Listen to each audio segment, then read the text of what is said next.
I'm so angry. I'm sorry, what's going on? They wouldn't let the blind woman through. So let me get this right. She's got toxoplasmosis. It takes months for treatment to kill the parasite. So she's supposed to go down to Monterey on her own. She's alone. She's 52 years old. And then, oh, wait, we've got to come back to court. Because if she doesn't come back to court, she'll be deported, right? She's an asylum. She qualifies for actual asylum. I am trying to keep up with people here. Actual asylum. She's been here since 2019. What, 7 months?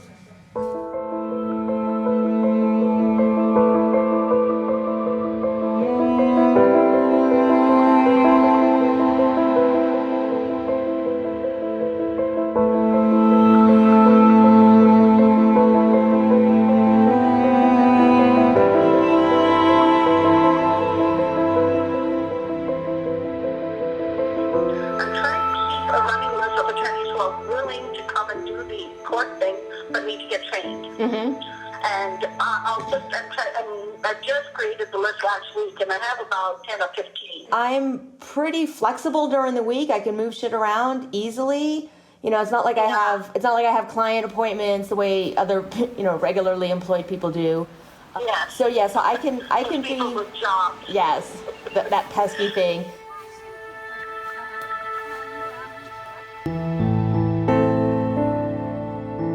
They're deporting hundreds and thousands of people every day to either Guatemala or to their countries. So I am of the view everything has to be done one at a time.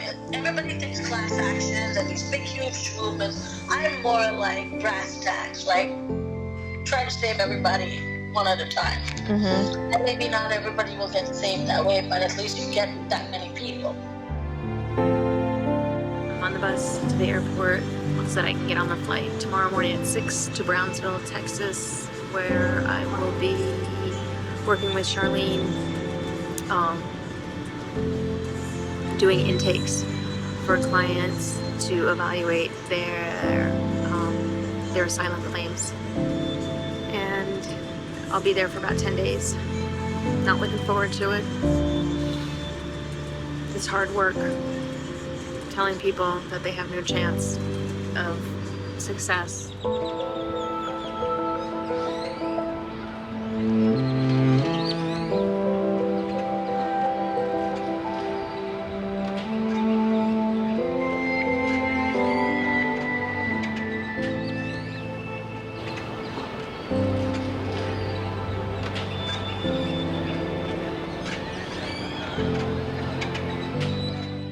Oh, right. I was starting to tell you about the another Cuban woman, 15 weeks pregnant, 2 previous pregnancies with severe preeclampsia, chronic diabetes, chronic asthma. It was in October of 2018, the caravan was coming up from Honduras, and they came up a lot faster than people expected, and I remember there being a call out for lawyers to come down to Mexico City because the caravan had made it there. And a lot of lawyers responded, but then there was this one lone person north of Mexico City saying that the caravan's going to pass through there, that she needed assistance, and that there were no other lawyers. Her name was Rebecca. Charlene and I packed up my VW van, and we're thinking that we're going on a camping trip, right? I'm throwing eggs in and spaghetti, and in addition to Know Your Rights flyers, and we had a big whiteboard, and we had megaphones. We clicked immediately. The sense of adventure, the sense of, let's just get this done, you know? I had the experience of doing this en masse, and she didn't.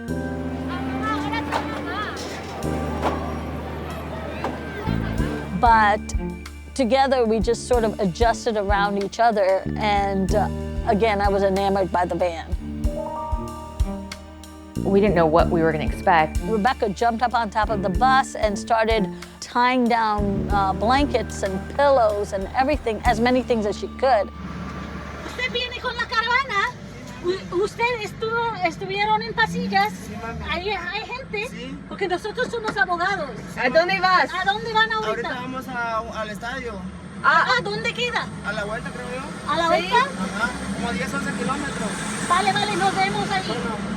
Okay. So we turn around, actually we put like 6 people in the van. Sí. Y ahora vamos a ir al estadio por un día, 2 días que están ahí para orientarles, ¿vale? Sí, sí, puede hablar con nosotros. Somos 2 abogadas, pero viene una más hoy en la noche y hay 3 más que vienen de México. It was a lot of families and children and babies, people pushing babies in strollers. And these kids were walking across 4 countries over weeks. Trump was describing them as invading mass of people, invaders. We don't know if they're murderers, if they're killers, if they're MS-13. We're throwing them out by the hundreds. We had the promise of one other lawyer who's going to come down and another lawyer who was already in Mexico City was going to join us.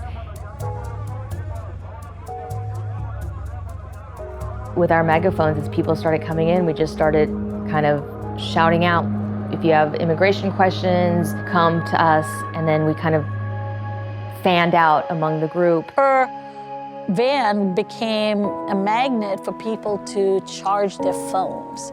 And when they came to charge their phones is when we had the most meaningful discussions with them. We ended up inviting them into the van, and my van became our mobile legal aid office. We would close the doors, close the curtain, and then they could tell their story with some sort of privacy.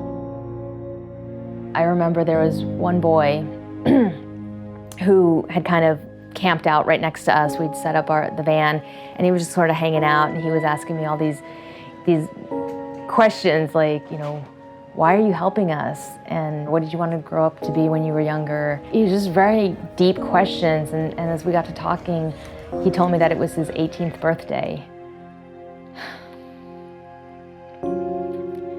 And just the unfairness and the injustice of a kid spending his 18th birthday begging for stuff on the road was really hard. At some point then I had to close the doors to the van and just cry. What was interesting about the caravan was the organization of the caravan. It was very, they had a group of people who were the leaders, and they were quote unquote democratically elected by their own communities. And they would have meetings and they would discuss where they would go, where they would then tell everybody this is where we're going, and people could voice their opinion. I was pretty impressed because at that point, that caravan was working way better than the government of the United States as far as a democratically elected government. Es ilegal, es contra las leyes internacionales y contra las leyes americanas. También es contra los derechos humanos y ellos deben que pararlo inmediatamente. Sí. On Sunday, November 10th, 2018, day 2 at the caravan. It's 11:30 p.m. and I'm just finishing one of the hardest days of my life. The migrants are headed to Guadalajara tomorrow, and I will go home to San Miguel. And how fortunate I am. This was a tough 19-hour day, and I can't fathom how the thousands of people around me will keep going. I am physically, mentally, and emotionally exhausted. I need some time to process this, the hardest work I've ever done.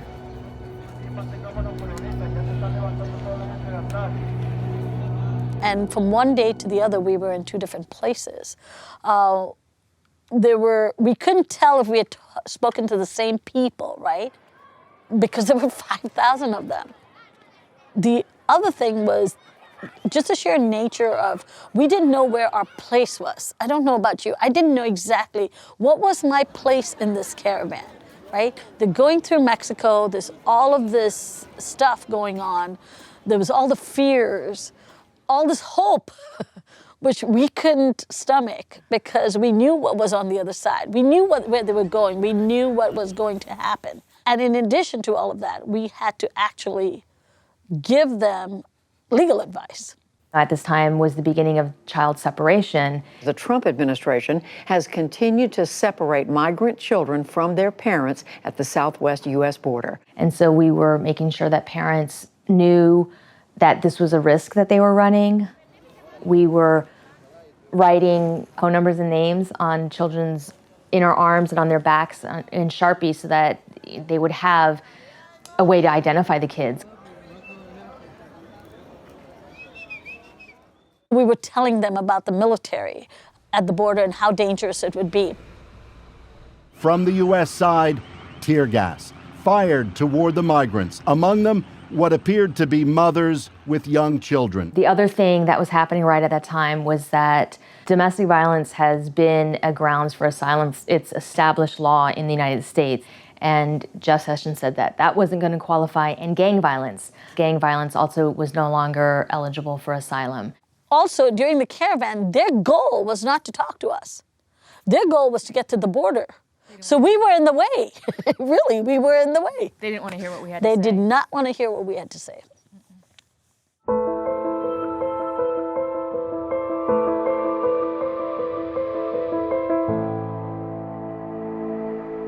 We instituted a series of historic policy changes. This includes the groundbreaking agreement with Mexico known as the Migrant Protection Protocols, or MPP. Under this agreement, if an illegal alien requests asylum, they have to wait in Mexico until their case is heard.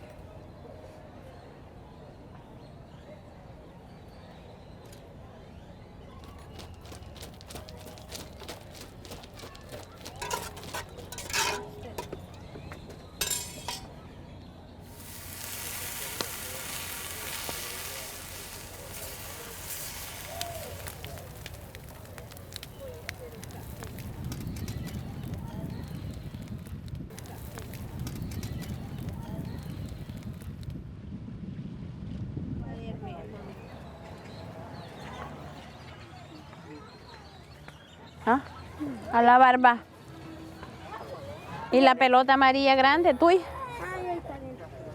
Guárdenla, porque los niños no saben.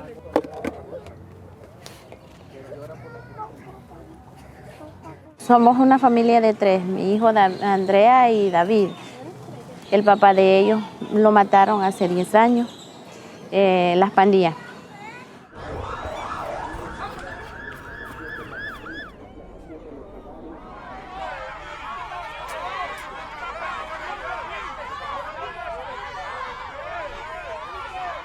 Uno de los que mataron al papá de mis hijos fue condenado, y entonces después de que lo condenaron a él, nos empezaron a amenazar a nosotros y que me iban a matar a mis hijos, y pues por miedo pues nosotros emprendimos camino para acá en agosto buscando pues protección en Estados Unidos. El camino fue muy duro, nos secuestraron cuando veníamos, no queríamos volver a México, pero no teníamos opción, tampoco podemos volver a nuestro país. Pues no me imaginaba estar aquí, tuve que dejar todo, pues quiero seguir estudiando con mi carrera, ser una enfermera y después una doctora y trabajar, ayudar a mi familia, porque gracias a Dios ellos nos han estado apoyando aquí.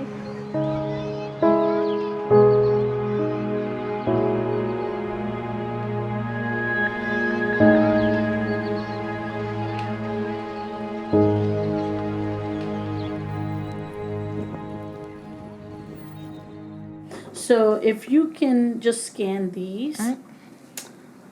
What does this say? No vi. Oscar, Sí. ¿quién es este? El quinto corte. Eso, la razón es porque no tienen traductores. Sí. Esos son indígenas. All right. We'll have to tell them to come on Monday. Oh, you will check it out. Yeah, hold on. Okay. Yesterday, I met with a Cuban woman who has her individual hearing with the judge on Tuesday morning, and she has an application which is actually more thorough than most people come in here with. Para expresionar mi opinión política. En febrero, el jefe de la policía me dijo que si no me cambian mis pensamientos o mi comportamiento contra el gobierno, sería detenido por 4 años como un peligro a la sociedad. It's complete, it's in English. She's got her supporting evidence that's been translated, but it's kind of poor translations, and there's some parts of her application that aren't quite consistent. And a really important part is that all the dates and everything lines up. When she comes in tomorrow morning, she will have her application, and we'll be ready to present it to the judge on Tuesday. And that's pretty much my priority right now this morning. Once I get done with this, there are 24 people waiting to see an attorney today, and hopefully we can attend to all of them.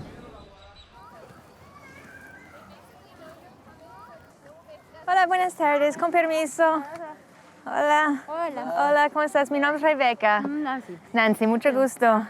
Me dijeron mis amigos que nunca fui a hablar con los abogados. Es que me dijeron que fuera el lunes porque el sábado no sé si trabajan. Sí, normalmente los fines de semana no. ¿Dónde está el montón de gente se pone afuera? Sí, sí, exacto. Es directamente aquí, enfrente, al otro lado de las duchas. Sí, pero si quieres comentar, si quieres contar su historia, a ver si podemos hacer una breve socería ahora. ¿De qué país están? De El Salvador. El Salvador. Nosotros somos bueno, ella es mi hija. Ajá. Mi hijo es un gordito que anda por ahí. Somos 3. Sí. Él es mi hijo, él. Hola. Él y él es mi hijo, son mis hijos. Pues es algo bien difícil y para mí muy doloroso porque no les puedo dar la seguridad que yo quiero para mis hijos. Sí. Aquí tampoco es muy seguro. Y pues ya tuve la primer corte. ¿Y cuándo es la próxima? El 2 de marzo.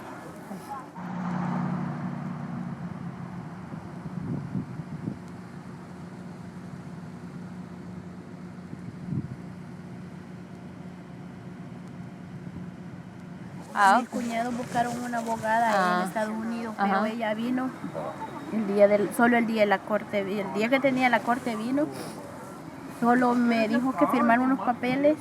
Hablaba en inglés, no español. ¿La abogada no habla español?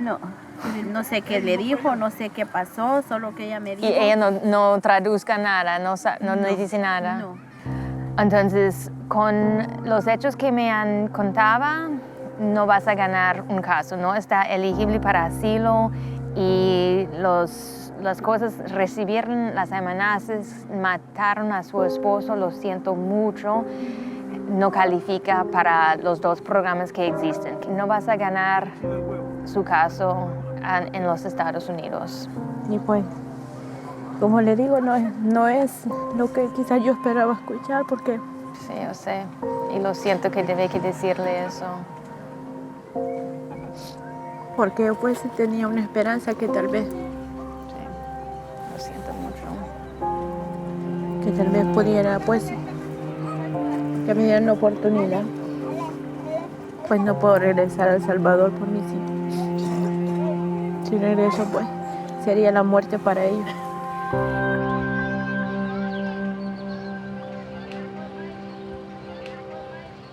Asylum law wasn't intended just to protect people against generalized violence. Just because a country is falling apart, that's not a good enough reason that people will be offered protection in international or U.S. domestic law. Because of the way asylum law was established after World War II, they envisioned governments harming people for very specific reasons, for your race, your religion, your nationality, your political opinion, and then they threw in this catch-all group of membership in a particular social group. Yeah. It's like, what's the point? In a few hours. Well, who knows? So tomorrow morning, we have to go, I have to be on the bridge at 9:30. For the blind woman? For Jodalis.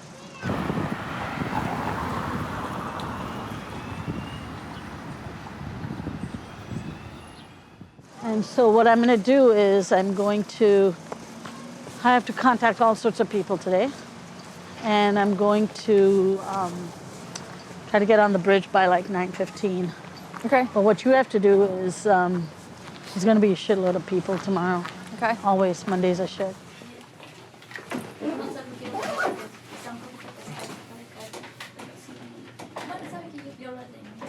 I really appreciate you guys coming here on a Sunday, though. I just was desperate. Yeah, no, thank you for... Yeah. When we're down here, it feels so lonely, right? We're so far south. And it's so, you feel like you're alone. ¿Nos puede decir un poco sobre pues, su razón para estar aquí pidiendo asilo de los Estados Unidos? Actually, let's not do the she's not yet gone on her case, so okay. Let's not ask her anything about asylum. Can we just leave it to the disability? Sure. Thank you, sorry.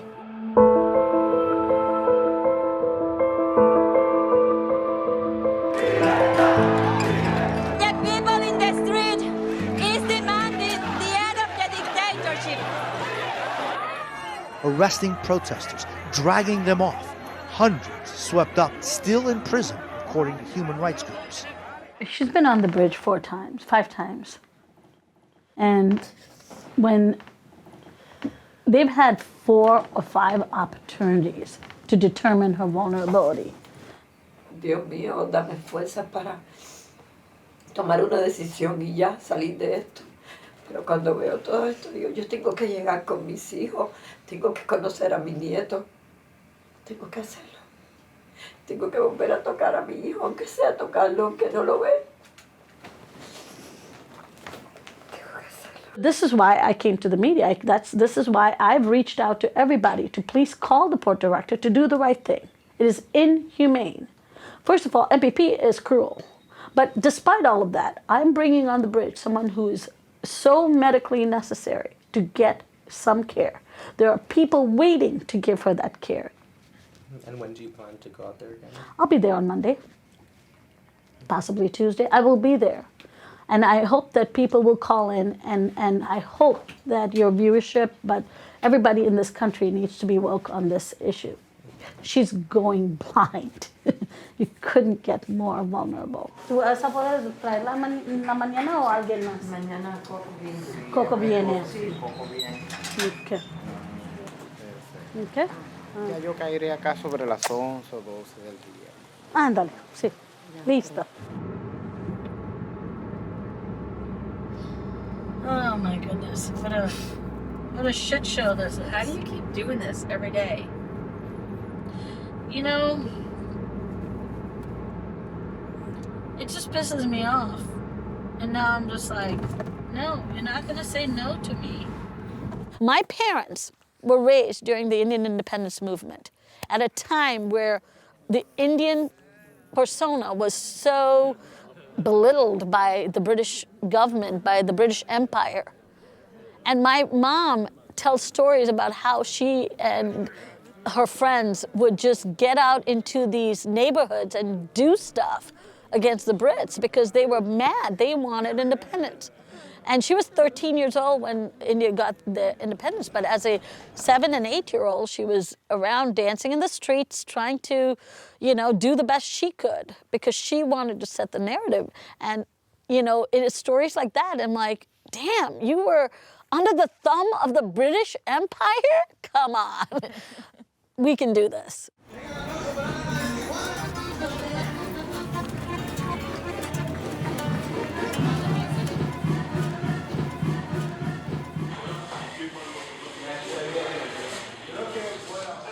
About how many African migrants or black migrants are around there? All of us are black. Just a little idea. Okay, like... In general, in Tijuana that you run in. 40. Like 40? I want to tell you that the advice that I'm giving you today is just my opinion and my helping you to prepare for how to get ready for the interview if you're able to reach an immigration officer, a U.S. immigration officer, but it's not legal advice, okay? Thank you, my guidance. Thank you. Okay? Yes, Anna. Okay. The people that I wanted to reach out the most and be able to assist were African migrants or black migrants coming into Mexico and not being able to have any type of assistance. They were stuck in a country that they did not know the language. They were singled out and can easily be singled out as not belonging to that particular country. And I felt that they needed somebody who could come and listen to them and try to give them the support that I could give them. So today, what I'm trying to help you guys is to understand. If you get a chance to be able to reach an immigration officer in the United States, And if you are being interviewed, how to be able to express your case. or how to be able to express your fear, okay? Because even though there could be So many different reasons that everybody is here. The most important thing that the officer wants to hear is why you are coming into the United States, why you left your country, and what happened to you in your country, or what you're afraid will happen to you if you were to be returned to your country, okay?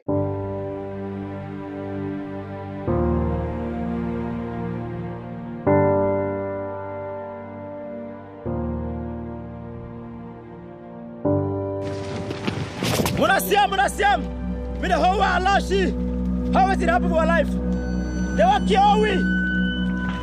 They want to kill all we. This is the village of Kukembomo in Cameroon being burnt to the ground.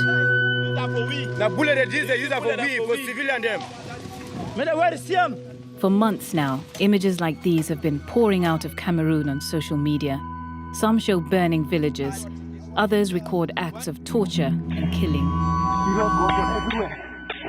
I'm 26 years of age, born 20th June 1994. I'm the son of Nincho Jonathan and Nincho Teresa. We are 7 in number, and I'm the only boy. Many people knew my value, what I learned in school, so I configured many phones, and I had a lot of clients, and my business was really booming. My business was really moving smoothly. But now it gets to that point where military officers visit our shop on a daily basis. So when they asked me, I told them, I'm not a member of Southern Cameroon National Council. I'm not a member. I'm just a sympathizer, like any other Southern Cameroon. They said I'm a terrorist, that by the one financing the separatist fighters in Cameroon. They beat me onto a point I went unconscious. So when I woke up now, when I was unconscious, they were actually laughing.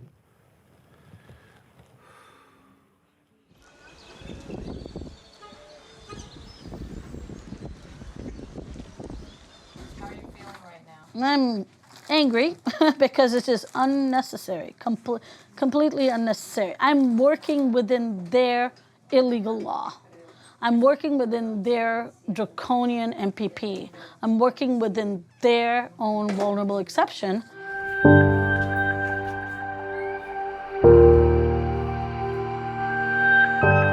And they don't feel like they have to follow the law, their own law.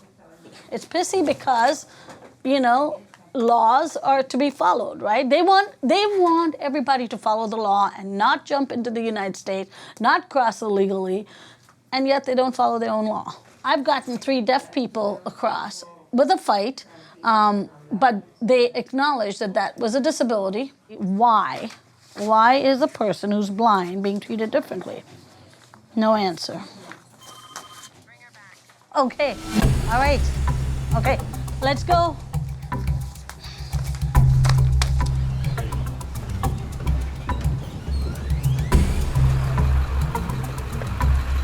So we got called back.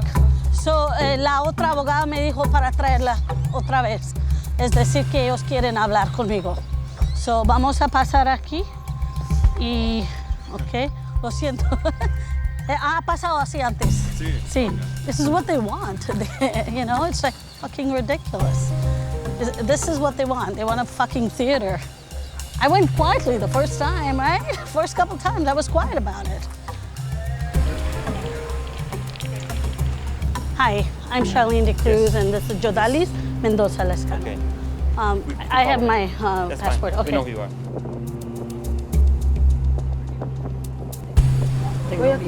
Tengo miedo que ahora, si me entran, la tomen conmigo. Sí, esto es definitivo. Y yo voy a hablar con ellos, porque sí, ellos van a llevarle adentro y usted va a estar sola. Pero usted tiene mi teléfono y yo voy a dejar mi teléfono, yo voy a esperar sea todo el día para que le suelte a mí. Voy a pedir, pero no es que no sé qué van a hacer. Yes, my name is Carla Barber. I'm a United States citizen, and I'm calling about a woman who is on the Gateway Bridge. She is going blind from a condition called toxoplasmosis, and she's presenting herself at the bridge to be entered into the United States. And we'd really like to get the port director or the assistant port director's attention to come help with this case. Okay, thank you. I am the 50th or 60th person who has called. All right, let's keep it So up. keep it up, keep it up.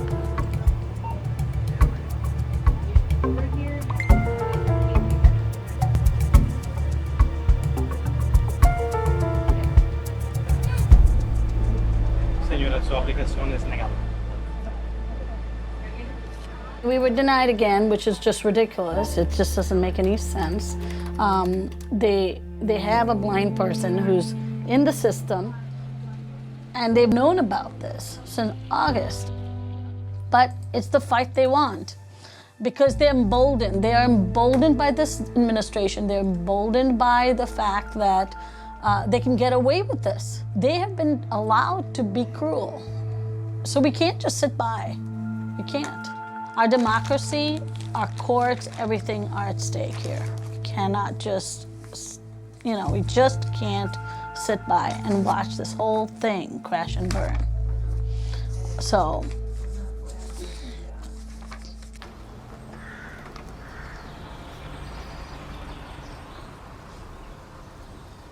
I later on moved to the village. Where in the village, I spent most time with my father, because my father actually was a cattle rearer, so he was always with his cattle, always happy. I saw the military officers actually talking with my dad. When I saw these people, I knew they came for me. I could not go to the house. They were actually asking, where is Martin? Where is Martin? Where is that terrorist? My father actually said, I don't know where he is. They asked again, like really loudly, where is Martin? My father said he doesn't know. One of the officers that was actually in the car just came out and said, this man is wasting our time. And he just shot my dad. Like nothing. Just like an animal. So when my uncle came, my uncle actually told me, there is no way you can stay in Cameroon. There is no way. You have to leave.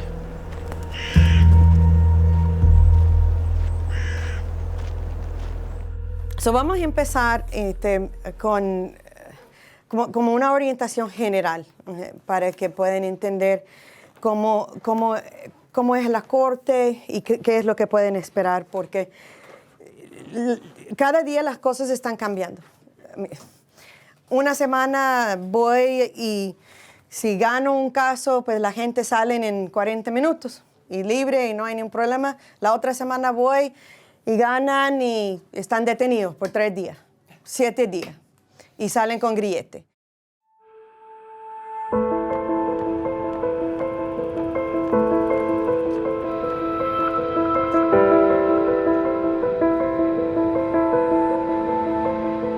As soon as family separation ended, as a family, I would take my children and go play and give a little bit of respite and a good meal to the refugees that were waiting on the bridge. ¿Cómo está mi vida? ¿Cómo está, papi? Ay, Daddy. And that worked out until they all found out I was a lawyer. What people really had a hunger for certainly was a good meal, but they also had a hunger for information. And they wanted to have their questions about the legal process answered. I would walk into Mexico and I would cross the bridge. I'd stand in the sun and I would give these workshops with, literally like a wet do-rag on my head because it was so hot. Trying to get people to understand what would happen when they go to the bridge, what would happen when they have their first court, what is asylum law, how can they tell their story. So people want to get close enough so they can hear, so people would push together and they would get close around me and they would surround me. And for someone who's been diagnosed with PTSD, that is not a good situation.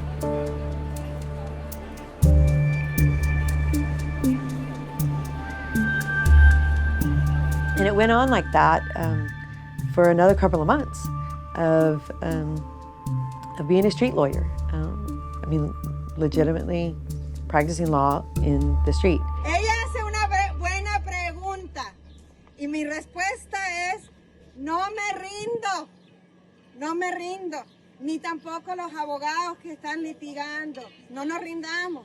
It's important to note that Matamoros is not the safest place in the world.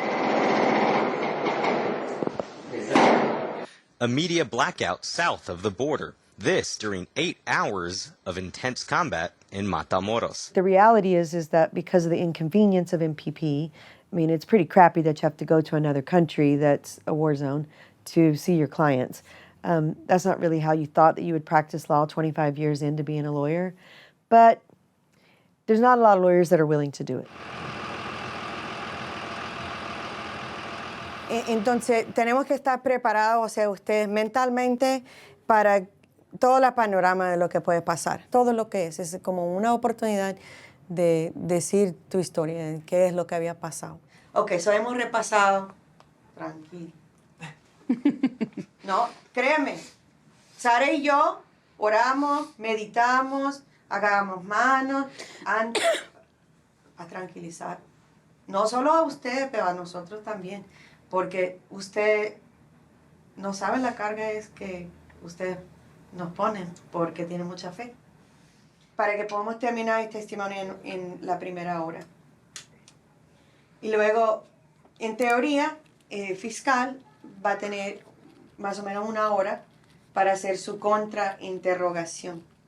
La idea de una contrainterrogación es para ver las inconsistencias, para ver puntos que necesita aclarar. Tomando eso en mente, es muy importante que ya cuando vamos a dar el testimonio, y yo le puedo decir algunas preguntas desde ahorita, generalmente, que por seguro le van a preguntar a todos. Eso es la pregunta. ¿Cómo pudiste salir? Esa es una de las preguntas favoritas de ellos, especialmente para los venezolanos y los cubanos. La otra pregunta que siempre hagan es, ¿por qué no fuiste a otra parte de su país? Ok, pero buena respuesta. La respuesta es obvio, es obvio. Especialmente en sus casos. La persecución viene por parte del gobierno. Del mismo gobierno. Del mismo. Entonces, ¿cómo? Nicolás Maduro es presidente de toda Venezuela. De toda Venezuela. Es algo ilógico. Entonces, la respuesta es, no puedo ir a ningún otro lugar porque en todo el país controla el mismo gobierno. ¿Cómo voy a escapar del mismo gobierno si voy a otra parte del país?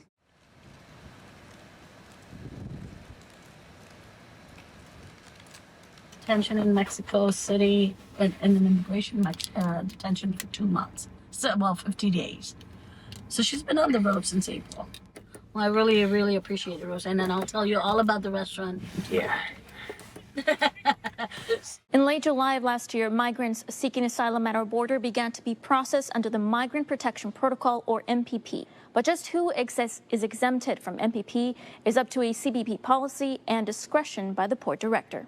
Living in a world of haze and shadows is leaving Yodalis Mendoza feeling desperate. In this plastic zipper bag, she carries her last hope. Mi nieto, mi nieta, y esta la hice para mí. It's a parasite that pretty much has eaten away her retina in her right eye and is now eating up the retina in her left eye. 4 times, including once today, the Cruz asked CBP to exempt Mendoza from MPP. CBP denied the request each time.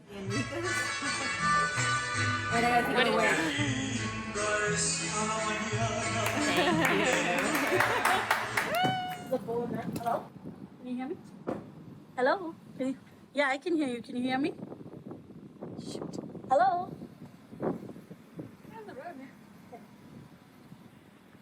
Guys, we gotta get her. They're gonna parole her. Yeah! Okay.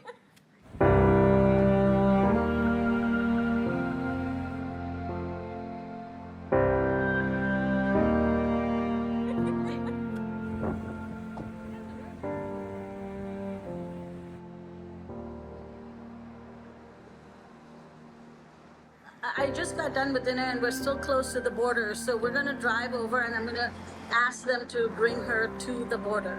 I was about to drown myself in margaritas, so this is good. It's good. Well, it's good for my liver, right? We'll see you there in like 15 minutes and I'm gonna call her right now. Okay, thank you. Later. Mira, la inmigración, ellos me llamaron, van a soltarle a Yodali si ella podría venir al puerto. Van a soltarle. Sí, tiene que traerla otra vez. Sí. Para atrás. Y yo le voy a encontrar ahí. Y ella tiene que subir en el puente. Oh my God. I have been so... I was about to tell you guys, you know what? I just want to go cry. They're processing her. I'm asking, are you in secondary?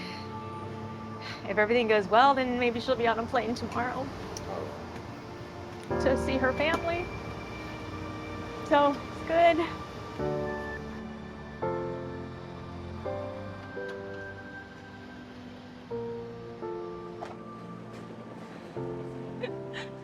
Hola. Los nietos también. I have to get one for you. Right here. Yeah, they're gonna take a picture. You got your camera? This is my little... I know, I've seen these. I don't go in there. You need to get in there, Charlene.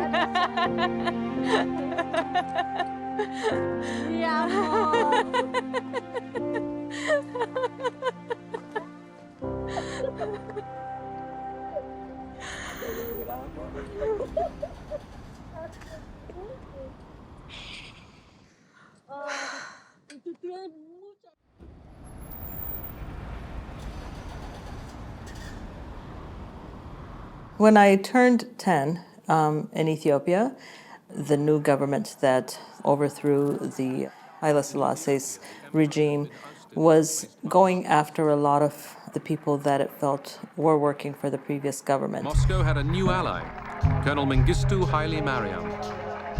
My family was one of the families that was being targeted. And my sister was arrested, she was also tortured, and a lot of persecution occurred at that time to my family. It was a situation where you always felt at home you were very insecure, you didn't know who was listening in, you don't know if you're going to be alive the next day.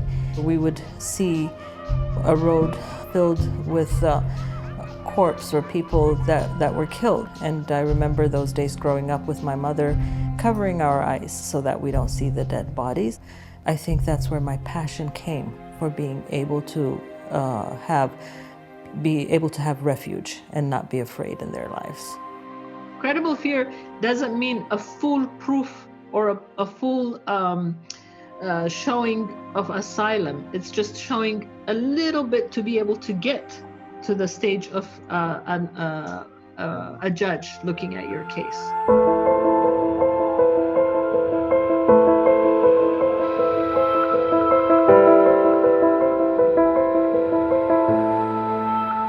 So the most important thing to be able to show is if you're not safe where you are, showing why you're not safe. Okay? If you're not safe or you don't feel you haven't been safe in Mexico, then you have to be able to express why you weren't safe or what happened to you in Mexico. Now is the time to really sit down and reflect and to say, okay, this happened to me in my country. Try to have a little quiet time, each one of you, for yourselves, and to put down on paper what happened to you so that you recall everything and the dates so that you're able to tell the officers, okay? So take this time to really do that. Okay, ma'am. Thank you so much, ma'am. And I pray to God that you're all safe. I will pray for you always. I really hope that you're going to find safety and comfort when you come into the United States. And I hope you find refuge, okay? Be strong, okay? And let me know if there's anything more I can help you. Okay, madam. Okay. Thank you so much. Madam. You're welcome. You're welcome. Bye. Okay, you don't talk. If I ask you, say, what type of fruit is? It's a peaceful protest. Okay. So tell me what happened in the next arrest of the thing. It's the 3rd of June 2019. Okay, what happened on the 3rd of June 2019? They came to arrest me because I was participating in the parade on 23rd May. Did you talk about what that parade thing is? On 23rd May 2019, while I was in our house, the government had passed an announcement that everyone, all the youth must participate in the 23rd May, which 23rd May in Cameroon is the day for a reunification of the French and the English Cameroon. And because I was an English speaker, an English Cameroonian, and not in support of what the government was doing to the English people, I did not go for the march past. The government sent the military arresting all the youths who did not participate. Since I was one of them, the military stormed our house. They said we were one of those supporting the separatists, and everyone in support of the separatists must die.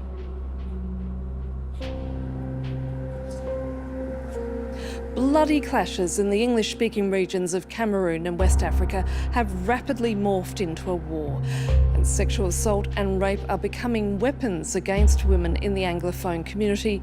And the officer threatened me that if I'm caught and ever seen in Cameroon again, he's not going to be responsible and I'll be killed.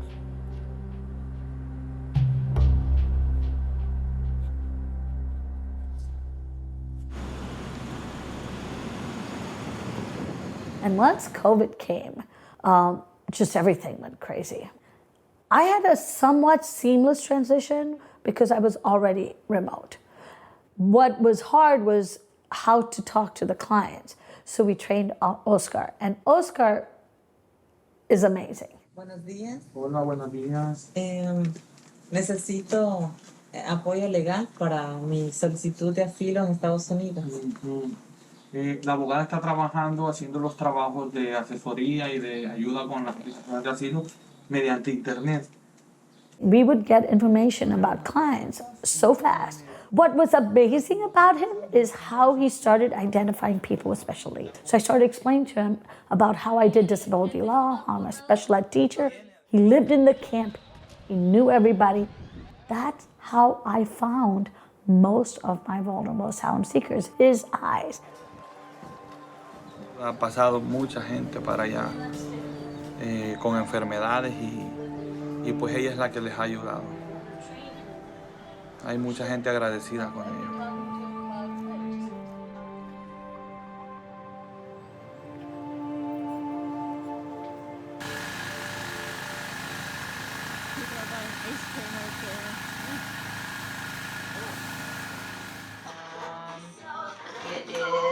What's today's date, do you know? 7th? 7th. It's Tuesday or Wednesday? Thursday? I have no idea. It's a day, and I am making masks for people because soon we're thinking that masks might be mandatory. Yet, people continue to have to present at immigration courts. Asylum seekers continue to be detained in unhygienic, cramped conditions, and people are going to die from that. The people living in the camps are still in the camps, and once the virus hits there, it's going to be horrible. Okay. That's it. Pretty good, huh? Yeah.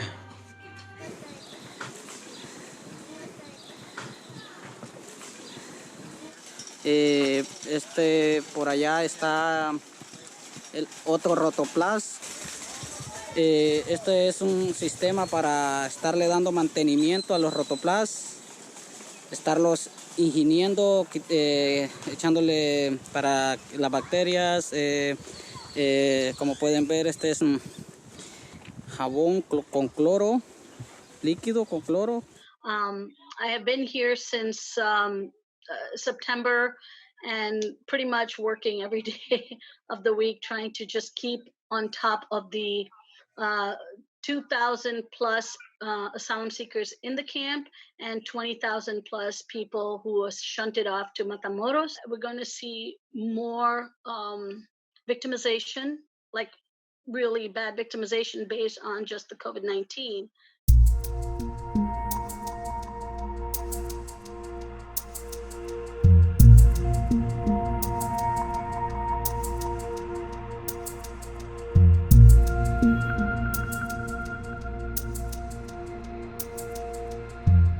So it's a real critical, it's a crisis. It's a crisis of humanity.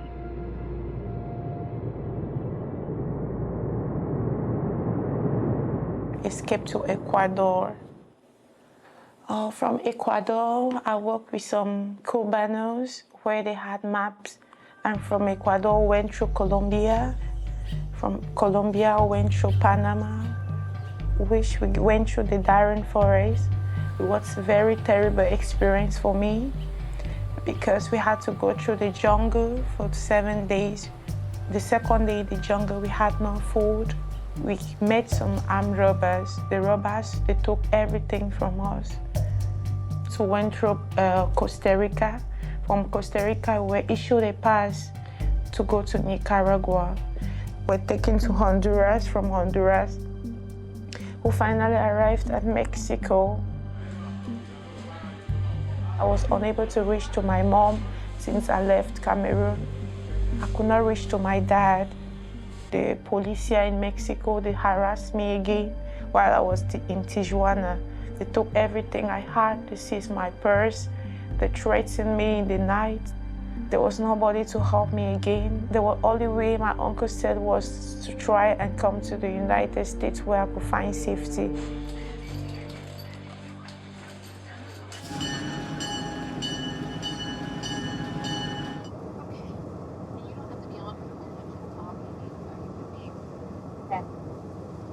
Today I'm headed to Albergue Aba, which is a migrant shelter in Celaya.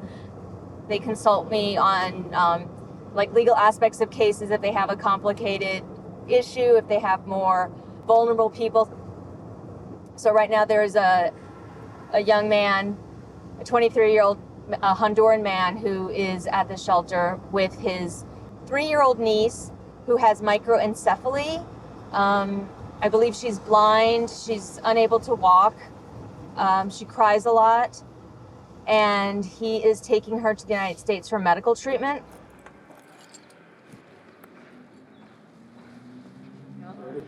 Hi, hola. ¿Está feliz ahora? Pero anoche más bien que no, casi no dormía porque siempre así se pone porque... Estoy aquí porque hablé con Charlene, la abogada en la frontera, que me dijo que sí, en cualquier momento usted puede entrar en los Estados Unidos, que están ofreciendo entrada para la gente vulnerable y por supuesto ella es vulnerable. La cosa que hablamos la otra vez es que una vez que entran, como tú no eres su papá, van a separarlos y no hay manera de evitar eso. Que seguramente si entras van a separarlos. Pero no voy a ser deportado. No. Sí, eso es lo que no quiero. Ella no va a ser deportada. No estoy seguro lo que va a pasar contigo.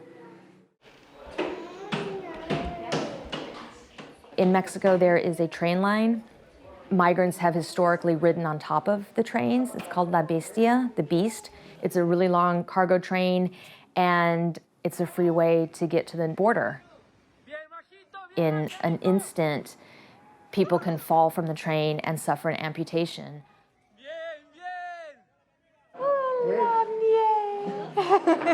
¿Quieres salir? Hola, Rebeca. Mucho gusto. Giselle. ¿Cuántos años tiene Giselle? 20. ¿Pasó en el tren? ¿Se cayó del tren? Sí, en busca de mí. Yo estaba en Saltillo trabajando y cuando ella se vino y todo. Sí. ¿Duele mucho? Sí. Lo siento. ¿Y cuándo pasó? ¿Cuándo tuvo tu accidente? El 18 de noviembre. De noviembre. 2020. Ella me da bastante fuerza a mí porque yo pues sí no tenía fuerzas, me desmayaba mucho y ella me hacía videollamadas todavía partida. Eres bien fuerte y bien valiente. It's the hardest when I put myself in their place. I have an 18-year-old girl. I have to kind of not let my brain go there, because then I would just sit there crying with the people, and that's not helpful to anybody. So. Beginning at midnight, restrictions on non-essential travel into the United States go into effect on the southern border with Mexico, similar to the one already enacted with the Canadian border, all in an attempt to curb the spread of coronavirus.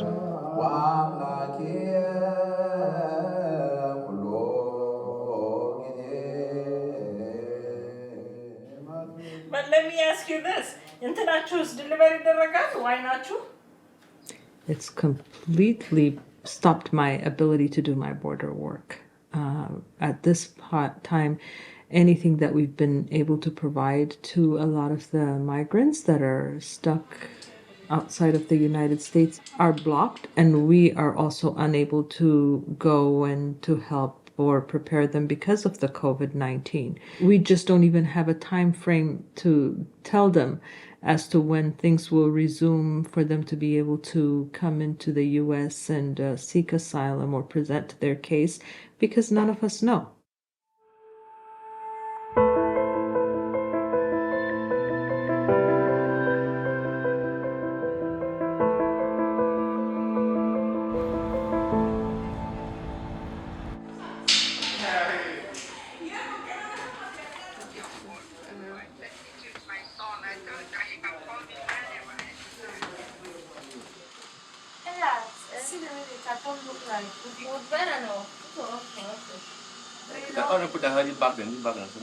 The motor come. Right now, where are you going to? I'm going to the United States. I'm a bit terrified because I don't yet know what's ahead of me. But I trust God. I know He's going to make a way for us. Do you know where you are going to expect in front? Do you know they are going to jump? Oh my God. Yeah, I'm aware of that. And do you know what happened to you? I don't yet know what's You ahead are of going me. to jump on a big fence. Do you know that? Yeah, but I know it's not too hectic. It's not so high that way. Do you know that you need to climb somewhere and go down and go down? Oh, are you serious? Okay, but you know the borders are closed right now, so how do you intend to do? Do you know what you're going to face in front? Not really, but I just know what I'm going to face in front and I'll be capable to handle. Okay.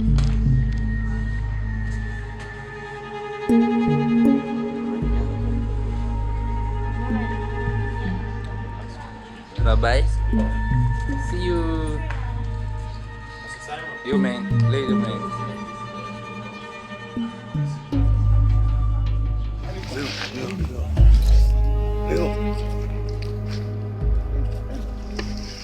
Yes.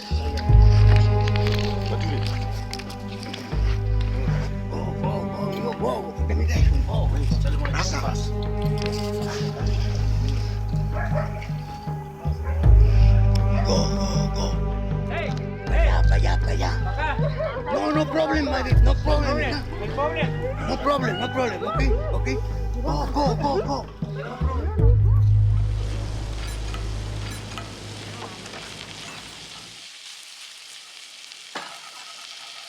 You want garlic? No, don't look too late now. Let me see how spicy they are. Yeah, not that spicy. Good. Dad, you want to call the kids? Yep. My dad was born in a refugee camp in Germany. The Russians came through and his family was forced to flee with whatever they could carry. And when he was 9, he and my grandparents and a couple of his siblings got on a boat and traveled to the US. My mom is from Hong Kong. When my dad was stationed in Vietnam, my mom was an English student and she needed a English-speaking pen pal, so she wrote a letter to the USO. Dear any soldier, care of the USO. And my dad was a mail clerk. And he saw this aerogram from Hong Kong that looked interesting. So he pulled it out and they started writing to each other. I'm the only person in my family born in the US.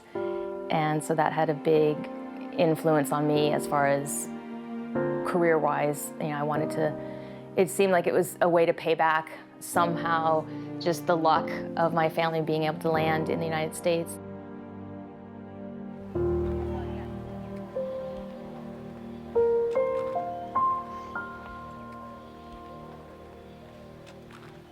We should not be locking people up. We should be making sure we change the circumstance, as we did, why they would leave in the first place. And those who come seeking asylum, we should immediately have the capacity to absorb them, keep them safe until they can be heard. Do you have a plan to reunite the kids? Yes, we're working on it we're trying very hard. But a lot of these kids come out without the parents. They come over through cartels and through coyotes and through gangs. These 500 plus kids came with parents.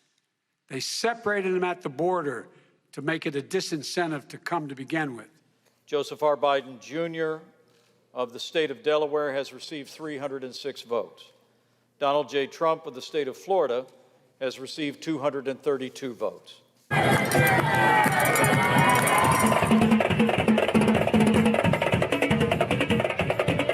saw one woman in tears.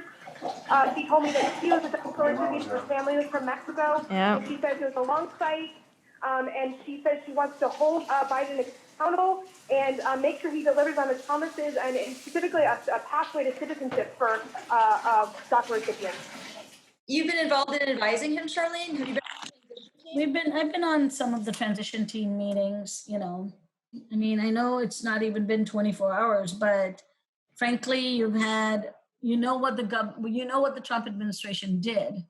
You've had almost 2 months to formulate a plan. One of the most draconian, cruel, policies ever, and you still don't have a plan?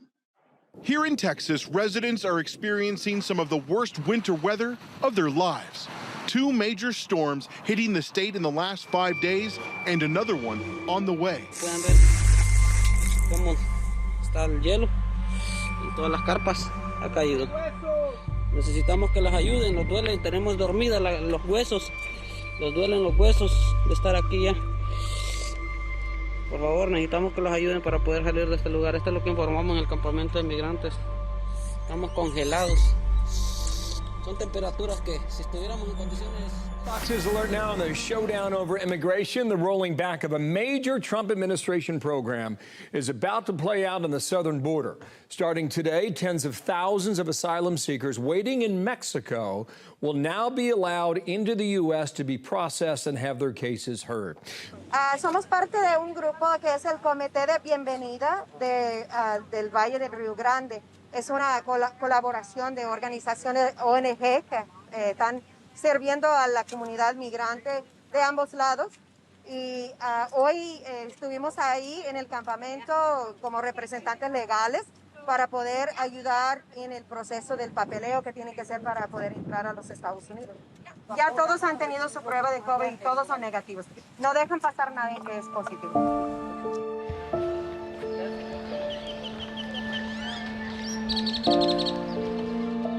Fue un año, como les decía, de mucho dolor, mucha angustia. Fue un año para todos los que estamos acá en este campamento. Fue un año de mucha angustia, tristeza, dolor. Pasamos otra Navidad aquí. Mis hijos perdieron 2 años de estudio y llevan 2 años perdidos. Aunque todos nos decían que no, que el caso estaba perdido, que nosotros lo íbamos a pasar, en nuestro corazón guardábamos una esperanza. Y hoy podemos decir, valió la pena la espera. Estoy feliz, más que todo por mis hijos, porque vamos a salir de este lugar. Este presidente que está, pues nos dio la oportunidad de entrar y pues esperamos no defraudar, primero, no defraudar a Dios ni al presidente, sino que ser buenas personas allá, trabajar y mis hijos estudiar y ser agradecidos por todas las cosas y yo le doy gracias a Dios, a todos. ¿Ya tienen todo, muchachos?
Valerie, how are you? I'm good.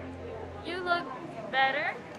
A little bit happier. Don't tell me that. A little bit I happier. refuse to be happy. I'm not, 100% happy, but I'm never.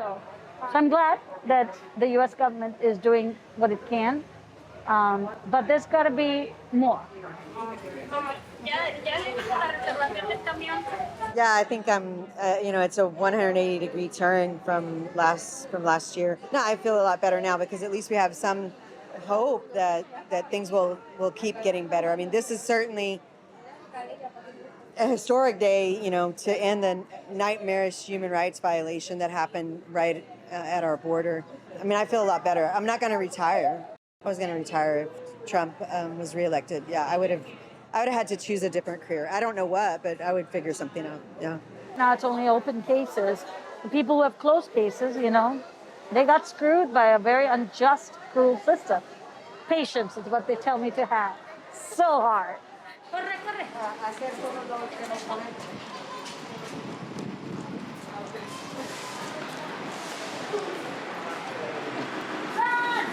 know, they just brought him across the bridge. Sorry. They're just trying to get home. I'm not going to wait for you all. Sorry, hace un chingo de frío, ¿eh? Ahí le vamos a mandar una. Okay. All right, gracias.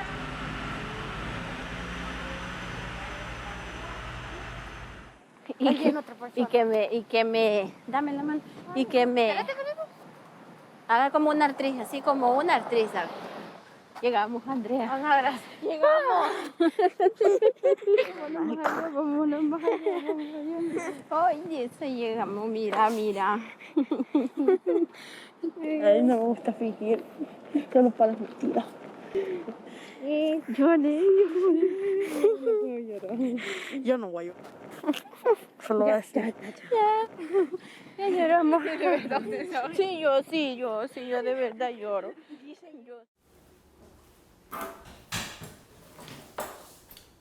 People with final orders aren't allowed in.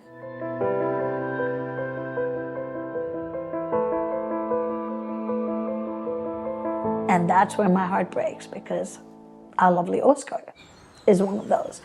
What's hard is that he too is an asylum seeker. He did everything right, He went to his hearings, he lost. Like most people did, but with a less than 0.5% approval rate. And he being Honduran, they just don't really care about what's going on in Honduras. 10 de febrero. 10 de febrero. Pues en Honduras la situación está bien difícil. The beauty of this country, of over 9 million people, has been shadowed by rampant violence and corruption, causing a mass exodus to our southern border. No puedo regresar. Me tengo que volver a venir. No puedo estar ahí. Pues porque me persiguen.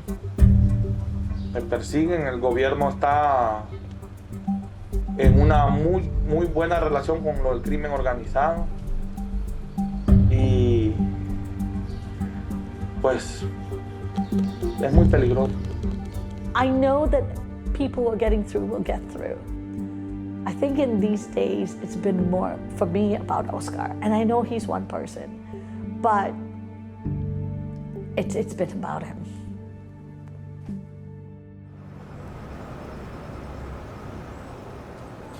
So we're headed back to Albergue Aba, to the migrant shelter in Celaya, to speak with one of the residents, the young girl who fell off the train. At the current moment, there's no, the border remains closed to asylum seekers with very small exceptions for especially vulnerable people. We have Charlene at the border working on the legal portion of it. We're also going to do just a very cursory evaluation to make sure that she is qualified, that her case qualifies for asylum.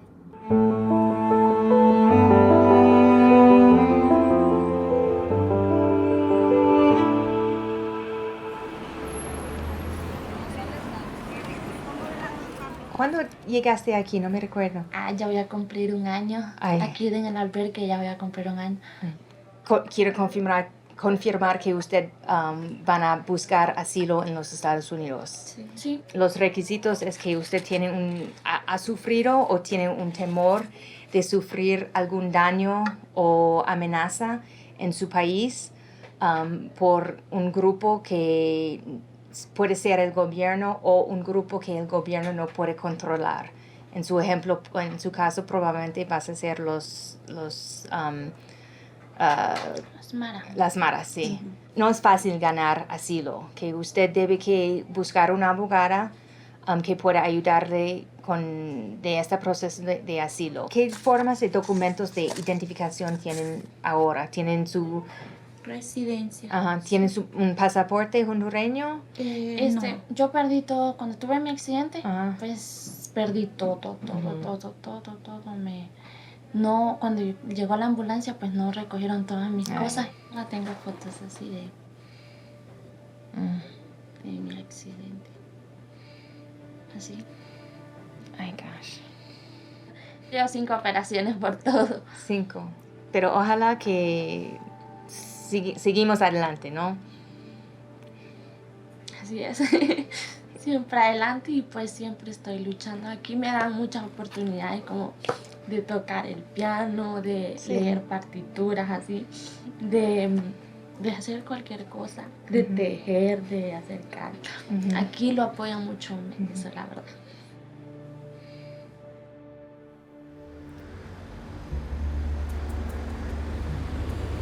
I got bodies right in front of me here. While I got into the United States through Arizona, I handed myself to the Border Patrol at the fence.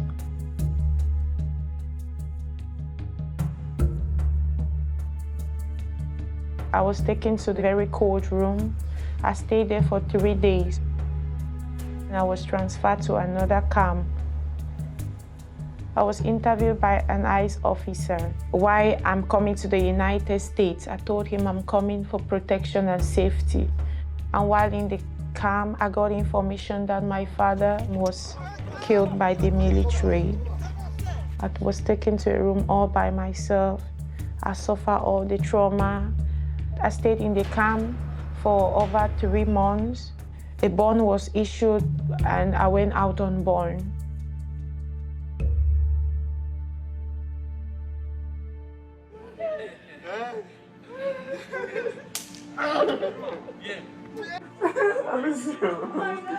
Oh, God.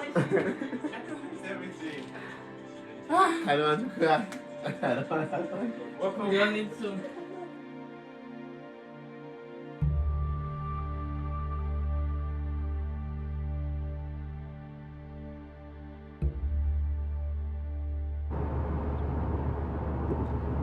Today I'm going to be going into Tijuana for the first time since March of 2020.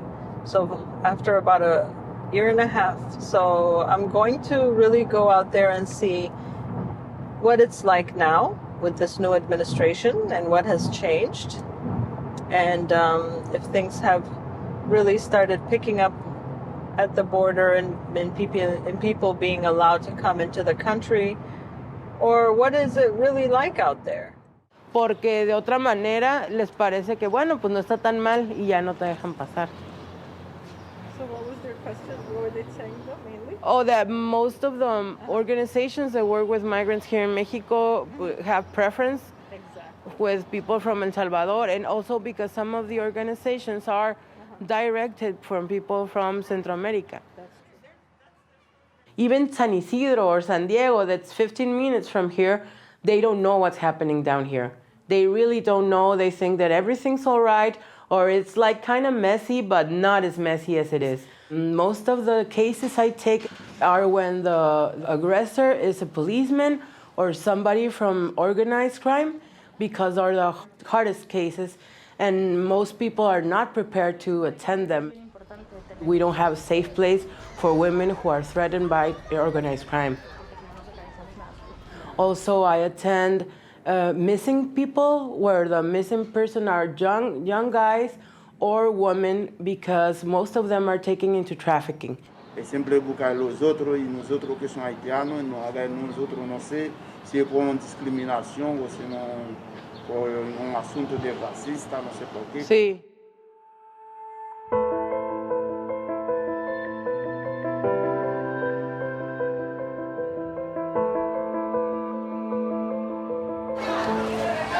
Wow.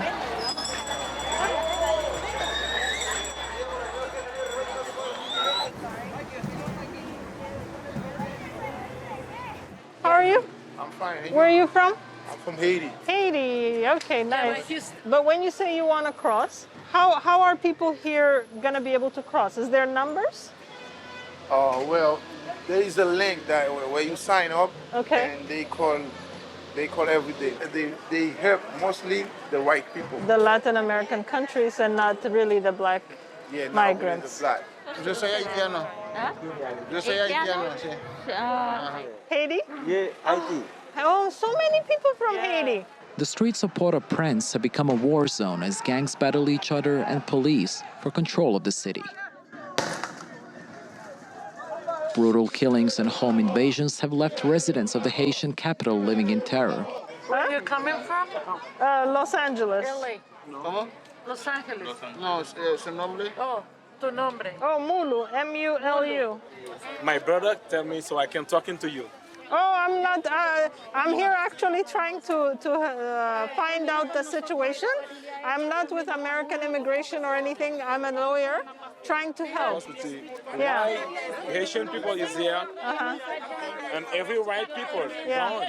Yeah. It's easy, Yeah. and Haitian people is very difficult to Difficult to pass. Right now, I'm just trying to understand what's going on. Ella lo que está tratando de hacer es saber qué es lo que está pasando. So maybe next time when I come back, La próxima vez que venga vamos a maybe I try to have a little guidance. Y andate, no deja carpa ni tiene sí, pero le digo, va que para más rápido se meta el tipo, no. Bien que se andan metiendo en las carpas. And I'm afraid that nobody's really giving legal advice to them. They just know they're waiting, but they don't know what they're waiting for.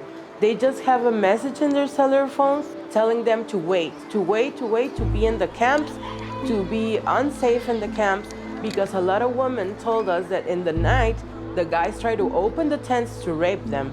So that's why the families of the women with children stay in the tents together. The tents are so close one to another.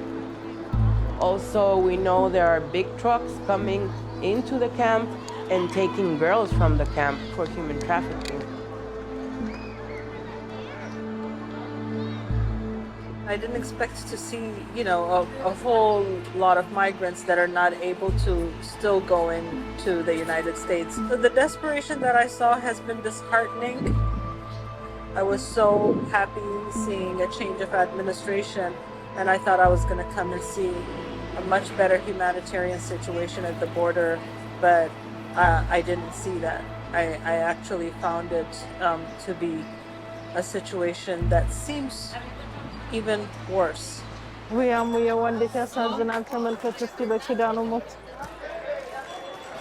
This morning, a 24/7 mission on the Texas border.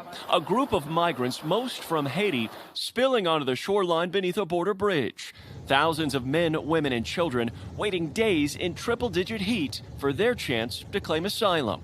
The Department of Homeland Security sending 400 additional Border Patrol agents and resuming deportation flights to Haiti within the next 48 hours. It is December 2021, and for the last 6 weeks or so, groups of Haitian migrants have been arriving from Tapachula.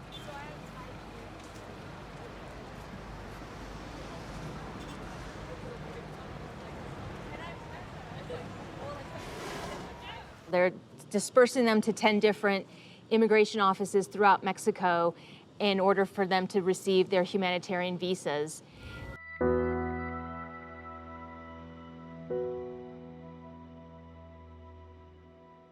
Mi primo que vive allá en Juárez. Juárez. Sí. Ay. Las ciudades en la frontera, usted sabe que son peligrosos. Sí, es muy dangereux. Les vies de la frontière sont très, très dangereux.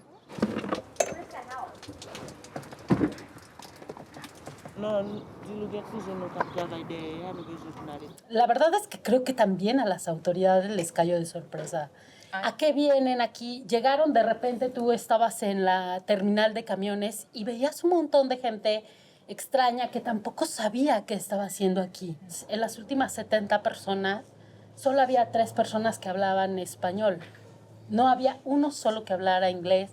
Todos hablaban francés. En este momento también, cuando llegan los haitianos, escuché que una compañía de los autobuses no quiere vender un boleto a la familia porque era su política de no vender boletos a migrantes. Y en ese momento me dio cuenta que estas personas necesitan saber qué son sus derechos con esta visa humanitaria. No hablan el idioma, no conocen sus derechos. O sea, la tarjeta que les están dando es que les están dando la oportunidad de quedarse en el país, pero no conoce nadie sus derechos. Pero México sí es muy racista y sí van a tener problemas, sí. That was basically to that effect, that they're not firmly resettled. Just with the okay, so what are you going to tell them today then? So the whole point was mainly, what their rights are in Mexico, but with prefacing it by, I know you probably want to go to the States and you should know that the border is closed, the border still is closed. Even if you have, if you're fleeing a harm and you want to apply for protection, you can't at the border. And this is where it gets tricky. If you get across the border, then you can apply. I mean, there's a fine line, encouraging people to cross the border illegally. But we know, as a practical matter, that's the better route to success. Right. I think the way that I overcome that is saying, you're probably gonna be tempted. This is what if you're caught. This is what and it's totally random because we don't know what's happening. That if you get caught, you could be sent back to Mexico or you could be sent back to Haiti. Yeah. And that's what they're doing now, right? Oh, man. Right, they did that with all the people in Del Rio. Right. Hola.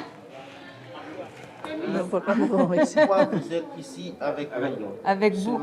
Seulement pour que j'ai écouté que les gens ne savaient pas de leurs droits. Vous avez le visa humanitaire du Mexique maintenant, oui? Toutes vous avez le document qui les permet d'habiter en Mexique, oui. Et avec cette visa, vous pouvez habiter, travailler, votre enfant peuvent aller à l'école. Même au niveau de l'éducation, je ne vais pas l'aider.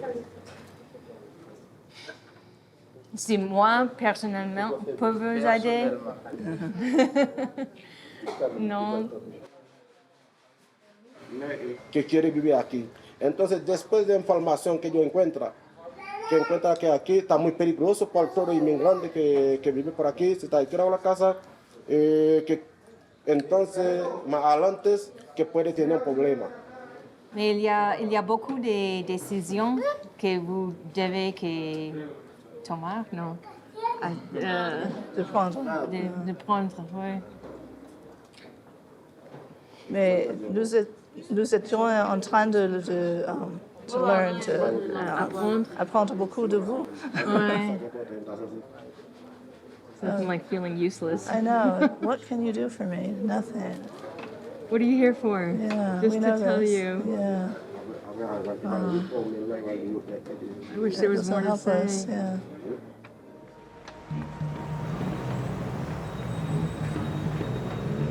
Well, I came down here to do MPP work, and now with MPP ending, I have to change focus.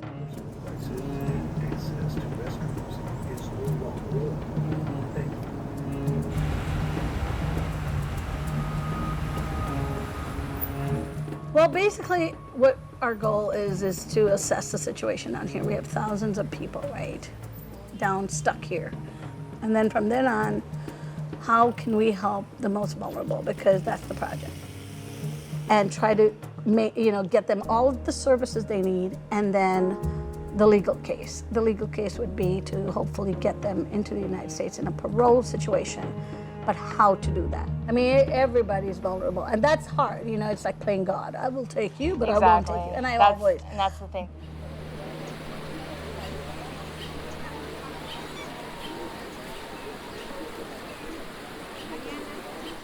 Do a can. Go back to that dog. Wow, that guy, that would be a good workout. Yeah, must say. right? It's like with that stand-up paddleboarding, the original stand-up paddleboarding. Yep.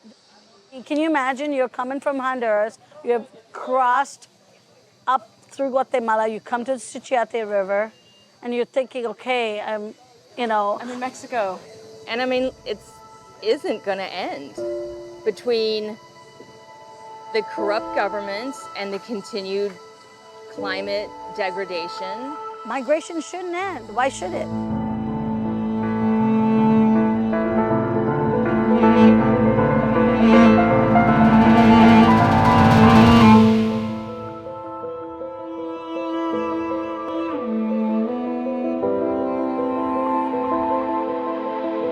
Human beings have migrated since the dawn of humanity.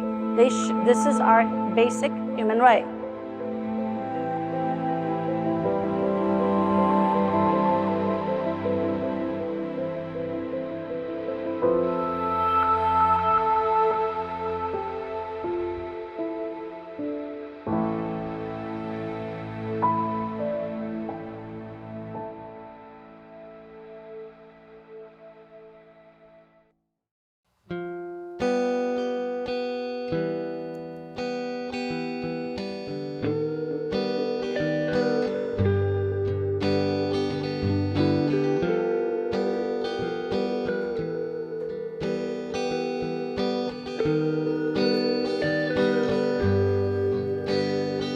So far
beep, beep.